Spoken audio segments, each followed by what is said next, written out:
ये गलती आज किसकी है कि अगर भारत को एक युद्ध के लिए एक प्रयोगशाला बना लिया गया है और हर देश अपना रोटी से लगा हुआ है, चाहे वो चाइना हो चाहे जर्मनी हो। जैसा आप बता रहे हैं कि अभी और भी देश आएंगे, उनके हथियार के जो बेचने वाले लोग हैं सब सोचेंगे कि इंडिया को एक प्रयोगशाला के रूप में कन्वर्ट करे। भारत को हमने युद्ध का एक बाजार क्यों बना दिया है कि हर देश अब आकर युद्ध सोचता है कि भारत को लड़ा दो और हमारा माल यहाँ पर बिक जाएगा। दोनों का जो ऑपरेशनल कैपेबिलिटीज है, मिलिट्री कैपेबिलिटीज है, उनके रेडार सिस्टम्स है, उनका नेटवर्क है, उस सब के बारे में कंपैरिजन होगा। तो अगर आप कंपैरिजन करेंगे तो हमारे सिस्टम्स कहां पर स्टैंड करते हैं गिरिजी, चाहे वो सुखोई हो चाहे तेजस। कि भाई राफेल गिर गया है, राफेल के 5% शेयर गिर जाते हैं, तो आप अपने आप को कमजोर भी दिखा रहे हो। तो इतना कमजोर दिखा रहे हो तभी तो अमेरिका ने आपका इतना बड़ा फायदा ले लिया कि वॉर शुरू भी किसने कभी कैसे बंद हो गई। Chinese state TV, French state TV ने जिस तरीके से चीजों को बताया, राफेल के बारे में फ्रेंच टीवी ने बताया। अब चाइना स्टेट टेलीविजन अपने J-10C एयरक्राफ्ट के बारे में सेलिब्रेट कर रहा है, पूरे अपने देश को यह बताने की कोशिश कर रहा है कि देखिए ये हमारी कितनी बड़ी उपलब्धि है कि कैमरे के सामने आपका खून खौलता है, लेकिन जब सवाल पूछने की बारी आती है तो आप चुप हो जाते हैं, चाहे वो चाइना से सवाल हो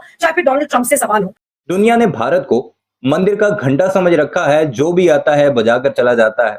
दुनिया ने अपने जितने भी सिस्टम्स हैं, चाहे वो एयरक्राफ्ट हो, चाहे वो मिसाइल सिस्टम हो, ड्रोन्स हो, उसके लिए भारत को टेस्टिंग ग्राउंड समझ रखा है। ये सवाल उठ रहा है अब भारत के अंदर, क्योंकि पाकिस्तान अपना कोई मिसाइल टेस्ट करता है वो भारत के ऊपर करता है, चीन अपना कोई तेरा कॉम्बैट के तौर पर यूज करता है तो भारत के अगेंस्ट करता है। टेस्टिंग ग्राउंड भारत को बनाया जाता है और उसमें वो कामयाब भी होता है। उसके अलावा इजराइल के ड्रोन्स हो, रशियन S-400 हो या फिर फ्रांस के राफेल, वो सब भी टेस्ट कहाँ होते हैं? वो भारत में होते हैं। यानी भारत की कोई ऐसी चीज नहीं जो इससे पहले टेस्ट हो चुकी हो। दुनिया के अंदर भारत ने वैसे तो अरबों डॉलर का असलहा खरीदा है, उनका दिफाई बजट 80-85 अरब डॉलर सालाना है, लेकिन जब वक्त आया है उसे यूज करने का तो भारत बुरे तरीके से हर तरफ से पिटा है। और यही वो वजूहात हैं कि पिटने के बाद अब जो पिटा हुआ होता है, ये जो झुका हुआ होता है, उसकी कोई कदर नहीं होती। जो ताने पाकिस्तान को भारत मारा करता था, अब अपने ही लोग भारतीयों को या सरकार को या अपनी फौज को मारने लग चुके हैं कि तुम एक टेस्टिंग ग्राउंड बन चुके हो, जो भी आता है तुम्हारी बजा कर चला जाता है। तो क्या कुछ चल रहा है भारत में, इस वीडियो में आपको वही सब कुछ दिखाते हैं। चैनल को जरूर सब्सक्राइब कीजिएगा, कमेंट सेक्शन में इस बारे में अपनी राय का इजहार जरूर कीजिएगा और बेल आइकन भी जरूर प्रेस कीजिएगा। ये गलती आज किसकी है कि अगर भारत को एक युद्ध के लिए एक प्रयोगशाला बना लिया गया है और हर देश अपना रोटी से लगा हुआ है, चाहे वो चाइना हो चाहे जर्मनी हो। जैसा आप बता रहे हैं कि अभी और भी देश आएंगे, उनके हथियार के जो बेचने वाले लोग हैं सब सोचेंगे कि इंडिया को एक प्रयोगशाला के रूप में कन्वर्ट करे। क्या ये चीज सरकार नहीं सोच सकती थी? आज भारत को युद्ध की प्रयोगशाला बनाने के लिए मोदी जी के बचाव में उतर सकता था, वो एक सवाल है। भारत को हमने युद्ध का एक बाजार क्यों बना दिया है कि हर देश अब आकर युद्ध सोचता है कि भारत को लड़ा दो और हमारा माल यहाँ पर बिक जाएगा। आप अभी भी डिफेंस में आर्टिलरी गन्स बना रहे हो। तेजस एक जो 2001 में ट्रायल फ्लाइट करने के बाद 2015 में डाला गया लाइट कॉम्बैट एयरक्राफ्ट, गुणगान गाने से उसकी कैपेबिलिटी नहीं बढ़ती है। World has to see what is happening. आपने उसको एक्सपेरिमेंट करके बताना चाहिए था। इस बीच में आपको नहीं लगता कि भारत को आकर इस पे क्लैरिफाई करना चाहिए, मोदी सरकार को इस पे क्लैरिफाई करना चाहिए? जब J-10 का बखान पाकिस्तान भी कर रहा है और J-10 का बखान चाइना भी इस तरीके से कर रहा है, तो जाहिर सी बात है कि दोनों का जो ऑपरेशनल कैपेबिलिटीज है, मिलिट्री कैपेबिलिटीज है, उनके रेडार सिस्टम्स है, उनका नेटवर्क है, उस सब के बारे में कंपैरिजन होगा। तो अगर आप कंपैरिजन करेंगे तो हमारे सिस्टम्स कहां पर स्टैंड करते हैं गिरिजी, चाहे वो सुखोई हो चाहे तेजस हो। आपने राफेल के बारे में सबसे पहले देखिए तो चाइना ब्लॉग से ही आया कि भाई राफेल गिर गया है, राफेल के 5% शेयर गिर जाते हैं।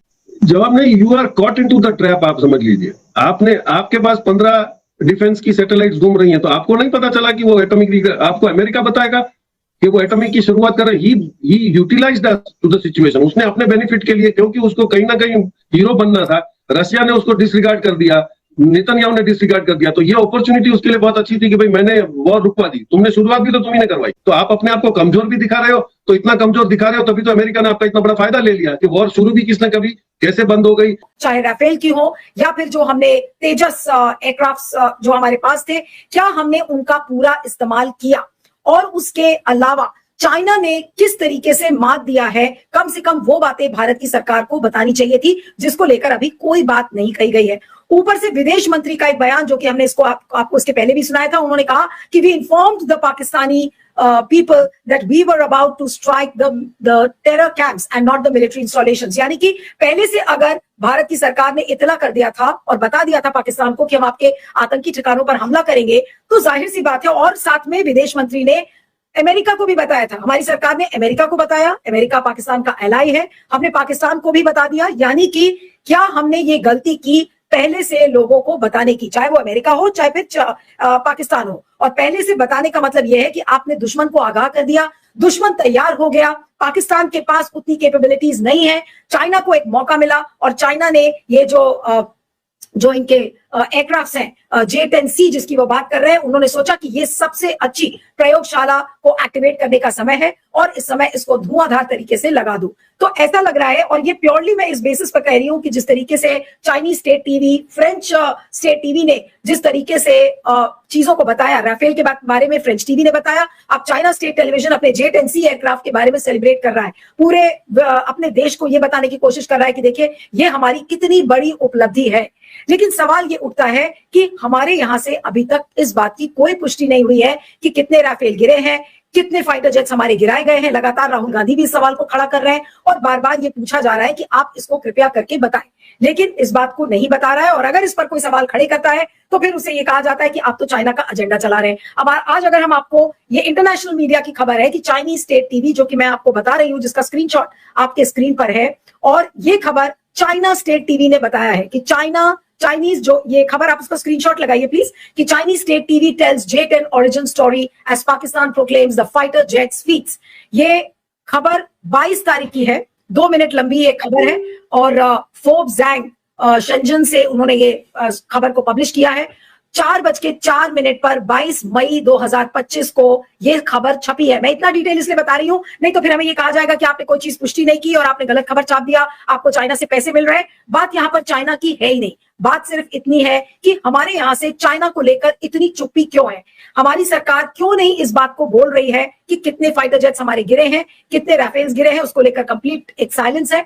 लगातार कल भी राहुल गांधी ने सवाल खड़ा किया कि भाई मोदी जी ने कहा कि हमारे नसों में सिंदूर, गर्म सिंदूर इस समय बह रहा है, हमारा खून खौलता है। तो राहुल गांधी ने यह सवाल किया कि कैमरे के सामने आपका खून खौलता है, लेकिन जब सवाल पूछने की बारी आती है तो आप चुप हो जाते हैं, चाहे वो चाइना से सवाल हो चाहे फिर डोनाल्ड ट्रंप से सवाल हो। तो आज जो हमारे पास जो मिलिट्री कैपेबिलिटीज थी, चाहे वो तेजस की हो, चाहे राफेल की हो, चाहे सुखोई की हो, जब हम उसको J-10 एयरक्राफ्ट से कंपेयर करते हैं तो क्या ऐसा मुमकिन है कि J-10C के पास, और जिस तरीके से वो भी 4.5 जनरेशन एयरक्राफ्ट है, multi role combat aircraft J-10 भी है, सिंगल इंजन है इसमें और उसको अपडेट भी किया गया है, उसके बारे में ये बताया जा रहा है कि हम मिसाइल भी। आप अभी भी डिफेंस में आर्टिलरी गन्स बना रहे हो। तेजस एक जो 2001 में ट्रायल फ्लाइट करने के बाद 2015 में डाला गया लाइट कॉम्बैट एयरक्राफ्ट, गुणगान गाने से उसकी कैपेबिलिटी नहीं बढ़ती है। World has to see what is happening. आपने उसको एक्सपेरिमेंट करके बताना चाहिए था। तो हम लोग वो बिजनेस करने के चक्कर में we went too far with Israel and USA. ये कंपेयर नहीं करा कि भाई हमारे नेबर में भी ऐसे लोग बैठे हुए हैं, दोस्त आर वेरी फास्ट प्रोग्रेसिव। अब J-10C आप चाइना का और राफेल को कंपेयर कर लो तो उसमें टेक्निकली कोई डिफरेंस नहीं है, दे बोथ 4.5 जनरेशन। अब उसमें हमको चॉइस करना था कि हम क्या करें। तो Su-27 जो फ्लैंकर रशिया का था वो भी उतना ही केपेबल था। तो हमको कौन प्रायोरिटाइज कर रहा है, हमको पास्ट में कितना रशिया ने हेल्प करा है, what things have we bought from him. तो वो सब कंपेयर करने की बजाय हम लोगों ने लोकल पॉलिटिक्स और इंटरनेशनल पॉलिटिक्स को कंपेयर कर लिया, which is always dangerous for any country.